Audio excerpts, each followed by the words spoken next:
કેમ છો વિદ્યાર્થી મિત્રો? સરસ્વતી એજ્યુકેશનમાં તમારું સ્વાગત છે। વિદ્યાર્થી મિત્રો, તમે અમારી ચેનલ પર નવા આવ્યા હોય તો અમારી ચેનલને સબસ્ક્રાઇબ કરો અને બેલ આઇકન દબાવી ઓલ નોટિફિકેશન પર ક્લિક કરો, જેથી કરીને અમારા બધા નવા વિડીયોની નોટિફિકેશન તમને સૌથી પહેલાં મળતી રહે। વિદ્યાર્થી મિત્રો, આજે આપણે ધોરણ 8 પ્રશ્ન 2 બ જે તફાવત આપેલા છે એનું સંપૂર્ણ સોલ્યુશન લઈને રજૂ થયો છું। પ્રશ્ન 2 ની શરૂઆત કરી વિદ્યાર્થી મિત્રો। પ્રકરણ 1 અને 2 માંથી આપણે જોઈએ તો કુદરતી ખાતર અને કૃત્રિમ ખાતર, તો તમારે દરેકના બબે મુદ્દા લખવાના હોય છે વિદ્યાર્થી મિત્રો અહીંયા। તો શરૂઆત કરીએ।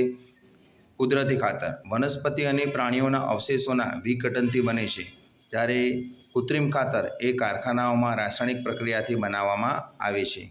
તેના ઉપયોગથી જમીનનું ભૌતિક બંધારણ સુધરે છે, જ્યારે આમાંથી જમીનનું ભૌતિક બંધારણ બગડે છે।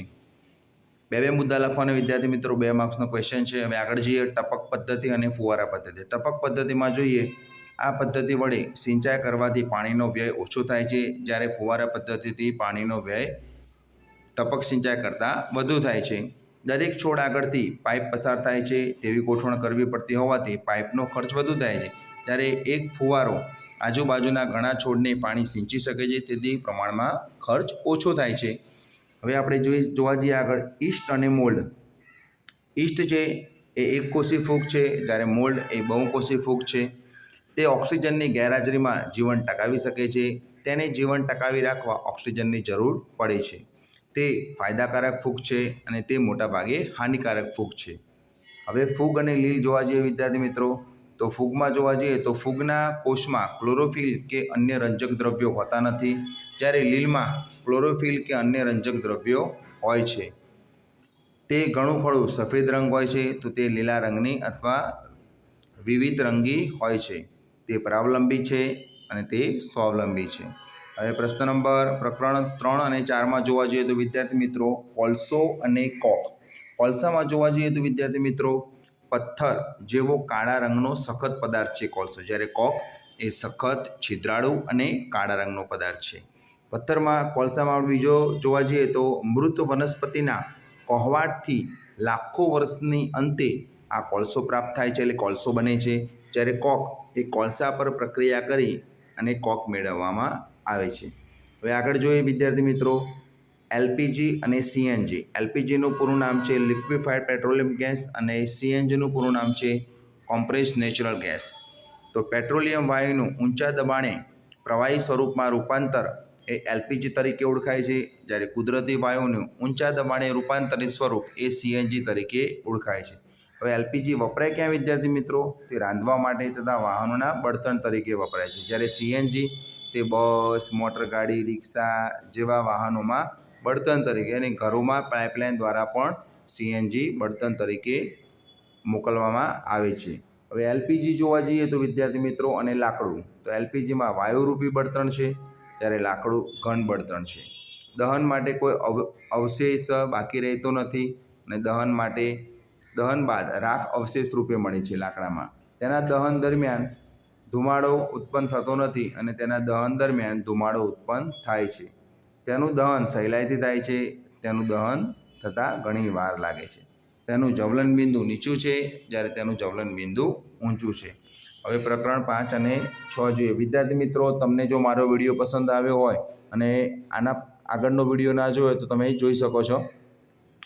હવે પ્રકરણ 5 અને 6 જુઓ। તેમાં વન્ય પ્રાણી અભયારણ્ય અને જીવાવરણ આરક્ષિત વિસ્તાર। વન્ય પ્રાણીઓને તેમના કુદરતી નિવાસમાં સુરક્ષિત અને સંરક્ષિત રાખવા માટેના વિસ્તારો વન્ય પ્રાણી અભયારણ્ય છે, જ્યારે જે તે ક્ષેત્રની જૈવ વિવિધતા અને સંસ્કૃતિને જાળવી રાખવામાં સહાયક વિસ્તારને જૈવાવરણ આરક્ષિત વિસ્તાર કહે છે।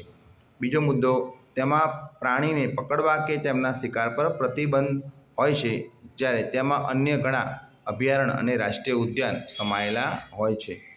હવે પ્રાણી સંગ્રહાલય અને વન્ય પ્રાણી અભયારણ્ય। તો પ્રાણી સંગ્રહાલયમાં તમે જે ગયા હશો વિદ્યાર્થી મિત્રો, તેમાં પ્રાણીઓને બંધના અવસ્થામાં રાખવામાં આવે છે અને વન્ય પ્રાણી અભયારણ્યમાં પ્રાણીઓ મુક્ત છૂટા હોય છે। પછી બીજું, તેમાં કુદરતી વસવાટની સમકક્ષ કૃત્રિમ વસવાટ પૂરા પાડવામાં આવે છે અને અહીંયા તે કુદરતી વસવાટમાં રહે છે। હવે આગળ જોવા જઈએ તો નાશપ્રાય જાતિ અને લુપ્ત જાતિ। નાશપ્રાય જાતિમાં જોવા જઈએ તો નિર્ધારિત સંખ્યાથી ઓછી સંખ્યા ધરાવતી જાતિને આપણે નાશપ્રાય જાતિ કહેવામાં આવે છે। જ્યારે લુપ્ત જાતિમાં પૃથ્વી પર અસ્તિત્વ ગુમાવી ચૂકેલી જાતિને આપણે લુપ્ત જાતિ એટલે પૃથ્વી પર એનું અસ્તિત્વ નથી, હવે જોવા મળતી નથી। સંરક્ષણ ઉપાયો જેવા કે અભયારણ્યો, રાષ્ટ્રીય ઉદ્યાનો, આરક્ષિત યોજનાઓ વગેરે તેમને બચાવી શકાય છે, જ્યારે લુપ્ત જાતિઓ પુનઃજીવિત કરી શકાતી નથી। હવે આવે છે વનસ્પતિ સૃષ્ટિ અને પ્રાણી સૃષ્ટિ। વનસ્પતિ સૃષ્ટિમાં જોવા જઈએ તો પૃથ્વી પરની હરિયાળી વનસ્પતિ સૃષ્ટિને કારણે છે, જ્યારે પ્રાણી સૃષ્ટિના મોટાભાગના પ્રાણીઓ ખોરાક માટે વનસ્પતિ પર સીધા આધારિત હોય છે। વનસ્પતિ સૃષ્ટિમાં બીજો મુદ્દો જે તે વિસ્તારની વનસ્પતિઓને તે વિસ્તારની વનસ્પતિ સૃષ્ટિ કહે છે, અને જે તે વિસ્તારમાં પ્રાણીઓને તે વિસ્તારની પ્રાણી સૃષ્ટિ કહે છે। હવે આપણે છેલ્લો મુદ્દો જોઈએ વિદ્યાર્થી મિત્રો, અલિંગી પ્રજનન અને લિંગી પ્રજનન। તો અલિંગી પ્રજનનમાં એક જ સજીવ ભાગ લે છે, જ્યારે લિંગી પ્રજનનમાં નર અને માદા એમ બે સજીવ ભાગ લે છે। અલિંગી પ્રજનનમાં તેમાં પ્રજનન કોષો બનતા નથી, જ્યારે લિંગી પ્રજનનમાં નર તથા માદા પ્રાણી શરીરમાં પ્રજનન કોષો બને છે। તો આ તો વિદ્યાર્થી મિત્રો આપણે પ્રશ્ન નંબર 2 એટલે તફાવતના મુદ્દા। ઓકે વિદ્યાર્થી મિત્રો, આજે એટલે સુધી જ। Thanks for watching video. તમે અમારી ચેનલ પર નવા આવ્યા હો તો અમારી ચેનલને સબસ્ક્રાઈબ કરો અને બેલ આઇકન દબાવી ઓલ નોટિફિકેશન પર ક્લિક કરો, જેથી કરીને અમારા બધા નવા વિડીયોની નોટિફિકેશન તમને સૌથી પહેલાં મળતી રહે।